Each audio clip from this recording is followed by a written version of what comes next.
Hoosier Ag today is talking with the Kretzmeiers, John and Kristi, Master Farmers 2017. Kristi, we'll start with you. How does that sound? Well, I don't know, kind of, I guess it was a special surprise. John? Makes me feel old.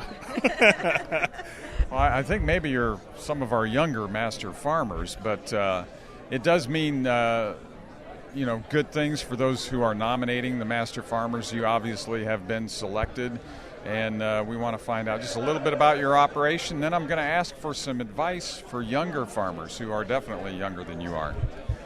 Well, I guess the one thing, we farm about 3,500 acres of corn and soybeans, a mix of 50-50 share rents, cash rents, custom work, and that sort of thing for diversification. Have a small livestock operation that is more based on overgrown 4-H projects than being an income sort of enterprise.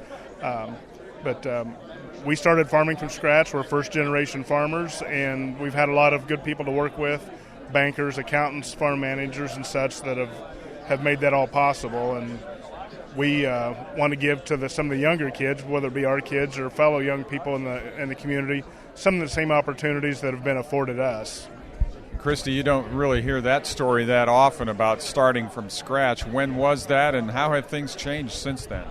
That was back in 1990 when we first married. John had farmed 1 year prior to that, helping out, trading labor for equipment with a neighboring farmer that he had worked with through high school and college. So when we started farming on our own, we each of us worked side jobs, and so for the first, I believe, about 9 years of our farming career, we earned our family living doing side jobs, and were able to turn all of our farm income back into the farm. So I think that was one of the things that we strived really hard, that the farm supported itself, and we found other ways to earn our family living during that period of time. So my family farms, since my dad still farms, and he was a master farmer, I believe he said about 20 years ago, yeah.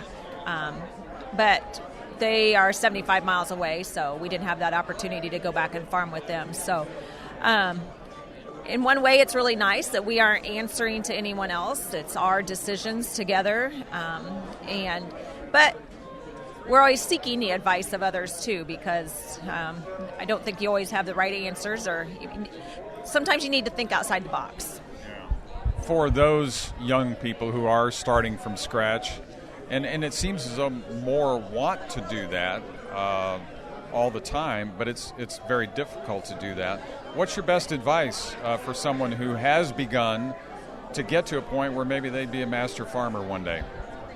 I think one of the things is starting young. I would advise someone to set high goals and have aspirations, but realize there's a lot of hard work to get from point A to point B, and that you have to make concessions and sacrifice and compromise. You're not always going to have a brand new shiny pickup or a brand new tractor. You're going to have to exchange some labor and hard work maybe for some of the latest equipment or resources that way, and it's a process, and one way or another, if your heart and mind is in it, it will work out. Anything to add, Kristi? Yeah, I always think that we kind of try to put together a team of people that help us, and we seek out, like our banker.